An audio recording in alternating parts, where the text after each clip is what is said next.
Sa nakaraang video ay natapos tayo kung saan ay nagawang maputol ni Yuwon ang isang braso ng handal na Vice Lord candidate ng Sword Clan na si Qian Qiangwon.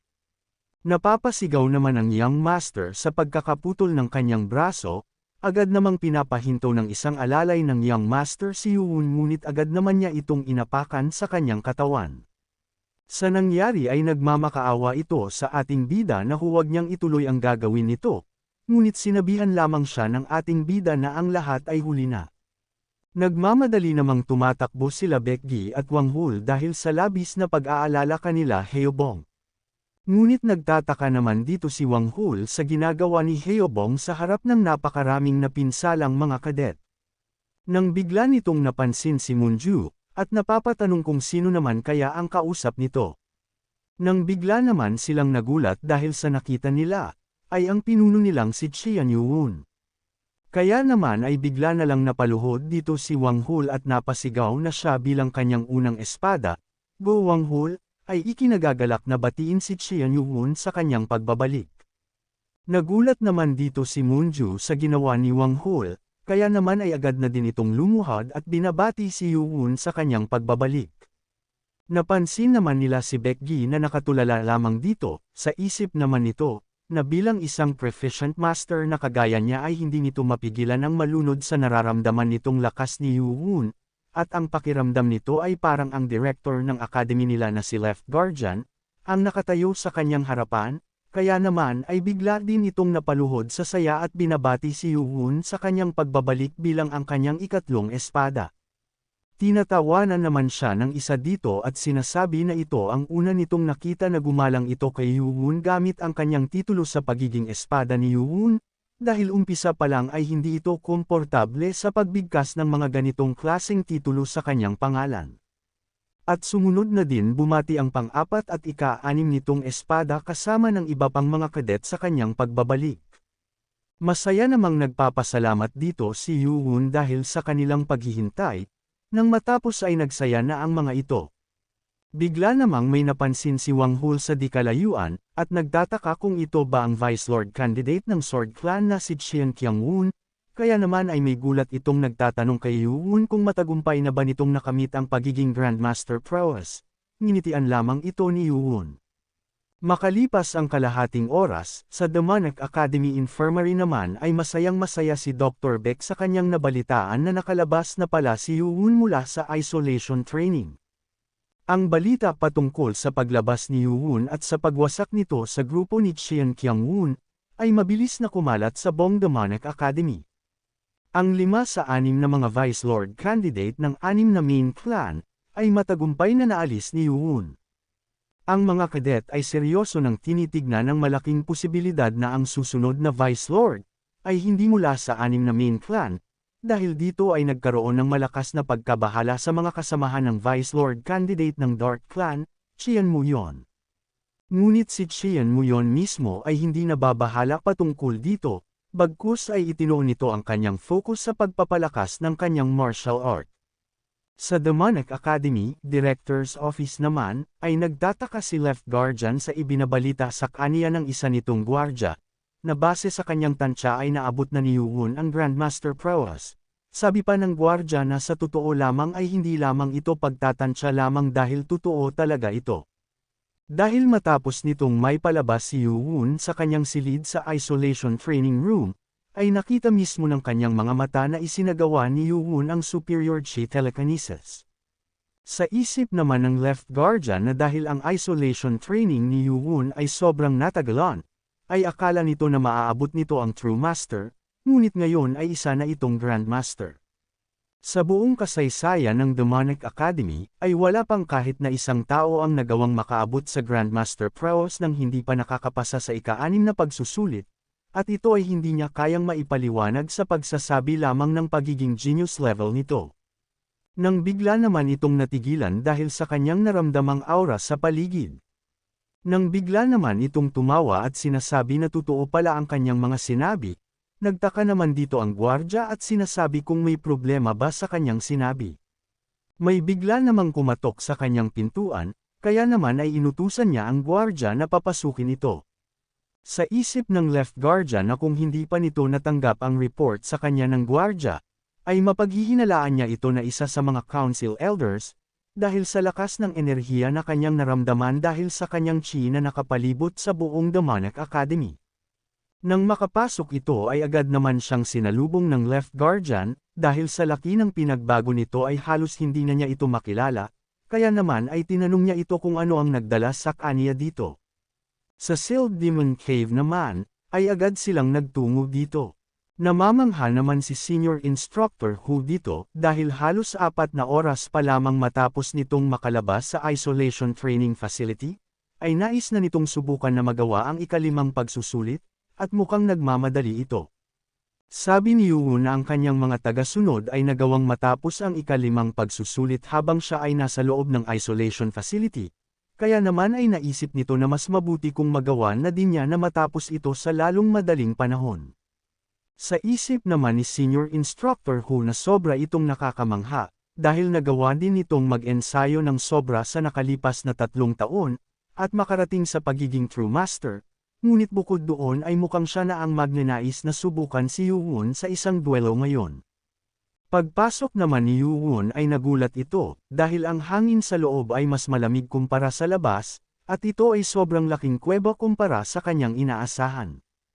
Ipinaliwanag naman ito sa kanya na ang ika-5 pagsusulit ay ang makalabas sa Sealed Demon Cave.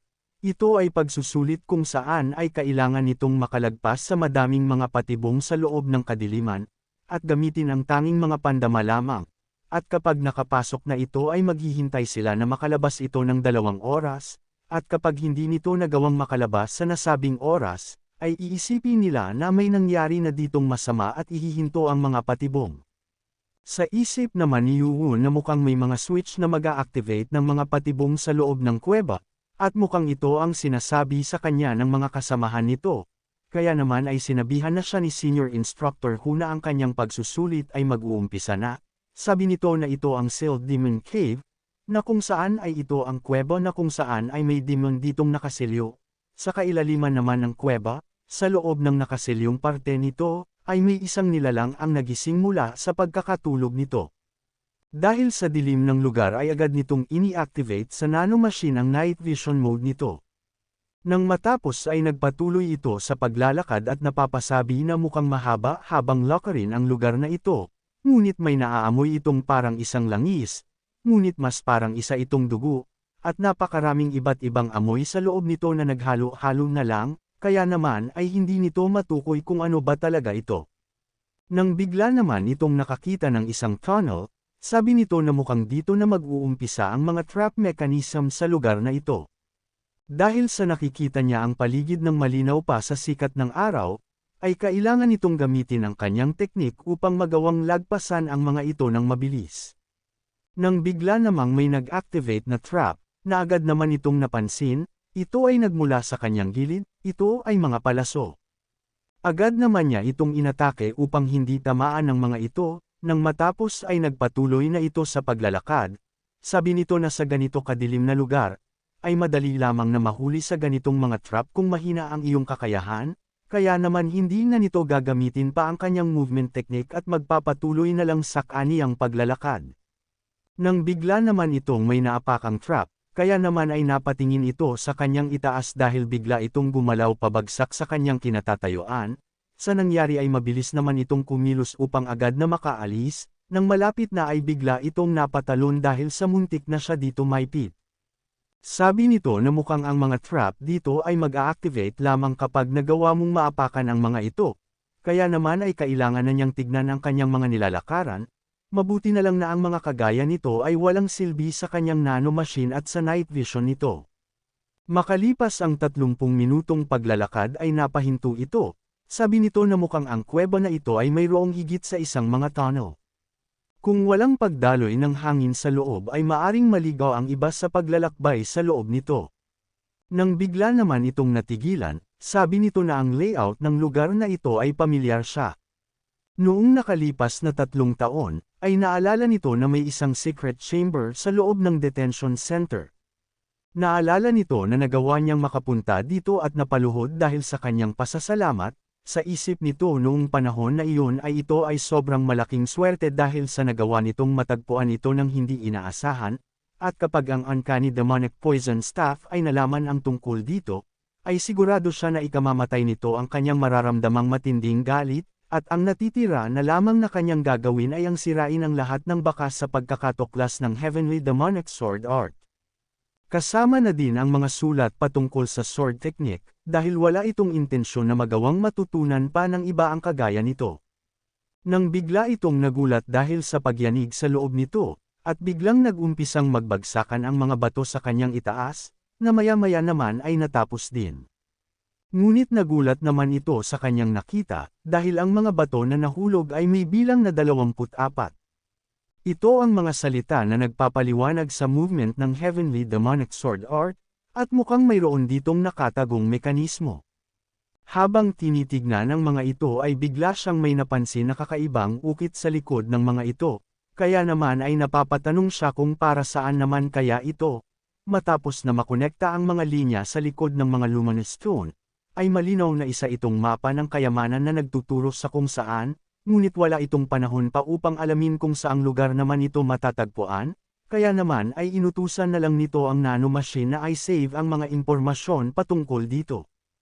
Kung umabot ka na sa parte ng video na ito ay maari lamang na i-click ang like at super thanks sa baba bilang pagsuporta. Maraming salamat. Ang mapa at ang layout ng kuweba ay nagtugma, kaya naman ay masaya itong pinagmamasdan ito at napapasabi na ito pala ang mapa sa nakatagong kayamanan sa loob ng Sealed Demon Cave. Itinuro naman ng nanomachine ang lugar kung nasaan ito, kaya naman ay namangha siya dahil may kakayanan din pala ang nanomachine na gawin ito. Kakailanganin itong bumalik pa kung sakali, ngunit madami pa naman itong oras, at dahil sa ang founder ay hindi naman maglalagay ng mga kagaya nito sa loob ng wala lang, ay tingin nito na mukhang mahalagang malaman niya kung ano ito. Sa paglalakad ay may narinig naman itong kakaibang tunog. Naalala nito ang sinabi sa kanya ni Moonju, na sa loob ng kuweba ay medyo nakakatakot. Napatanong naman dito si Yuwon dahil ito ba ay dahil sa madilim ang lugar na iyon. Sinagot naman siya nito na mali siya, dahil sa lugar na iyon ay may kakaibang tunog na parang pag-iyak. Nagulat naman si Wang Hol dahil napansin din pala ito ni Moonju. Sabi nito na malinaw na hindi lamang ito isang imahinasyon, ngunit hindi niya magawang maramdaman ito kahit na gaano niya papalakasin ang pakiramdam niya. Ngunit ang landas na ito ay kakaiba, kahit na hindi ito ang daan palabas ay mas maraming mga traps ang nakalatag dito kumpara sa ibang lugar.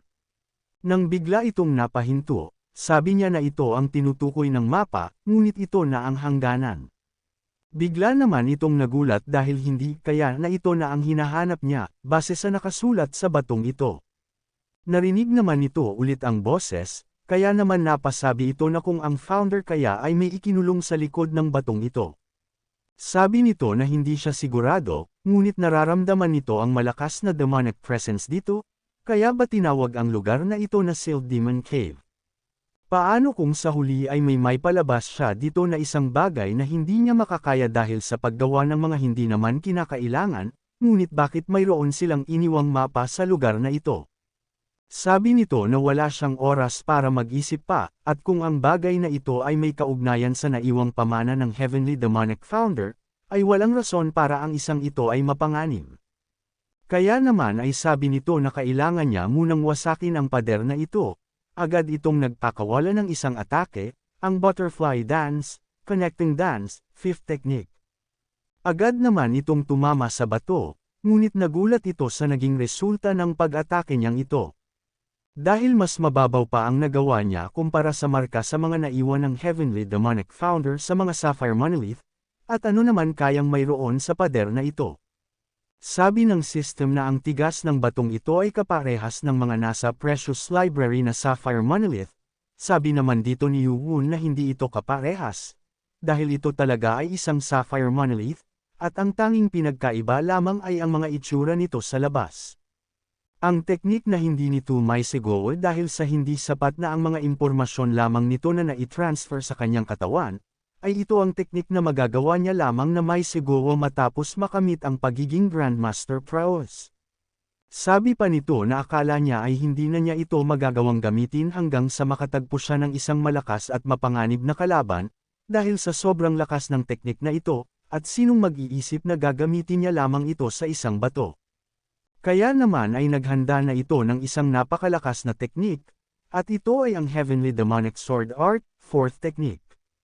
Agad naman itong tumama sa bato at nagresulta sa malakas na pagsabog dito. Nang matapos ay masaya ito sa kanyang nakikita dahil gumana ang ginawa nito. Sabi nito na ito ay ang kaparehas na amoy nang mag-umpisa itong pasukin ito. Nakaramdam naman siya ng masama, at mukhang nakagawa ito ng isang pagkakamali. Nang bigla namang nawasak ang sandata nito, sabi niya na ang ginawa sa kanyang blade ni Craftsman o Sunwong, ay nagamit ng isang gamitan lamang, at ang normal na metal lamang ay talagang hindi nakakayanin ang Heavenly Demonic Sword Art. Naalarma naman ang system at sinasabihan si Yuhun na may hindi pambihirang pamumuo ng plasma energy ang patungo sa kanya. Nagulat naman ito sa kanyang nakita, at dahil sa sobrang bilis ng pangyayari ay matagumpay itong tumama kay Yuhun, sa lakas nito ay tumilapon ito sa isang pader at halos mawasak sa impact ng pagkakaatake sa kanya. Naiinis naman dito si Yuhun dahil ano ang isang bagay na iyon upang hindi niya magawang maiwasan. Nasundan ulit ito, ngunit matagumpay naman siyang nakaiwas. Nang matapos ay napatingin ito sa pananggalingan ng atake, at bigla itong nabigla. Dahil ang isang dambuhalang ito na nasa kanyang harapan, ay isang imugi. Sa pagkakaalala nito sa kanyang mga narinig, na ang mga imugi ay kadalasan na kulay puti, o di kaya ay asul ang kaliskis ng mga ito, at ang mga ito ay mga holy spiritual beast na nakatira sa mga lawa, ngunit ang isang ito ay isang bayolenteng halimaw. Agad namang inatake nito si Yuhun na nagawa niyang maiwasan, ngunit inatake siya ulit nito. Sa ginagawang pag-iwas ni Yuhun ay napapasabi ito na ang kuweba na ito ay guguho dahil sa ginagawa ng imugi na pag-atake sa kanya.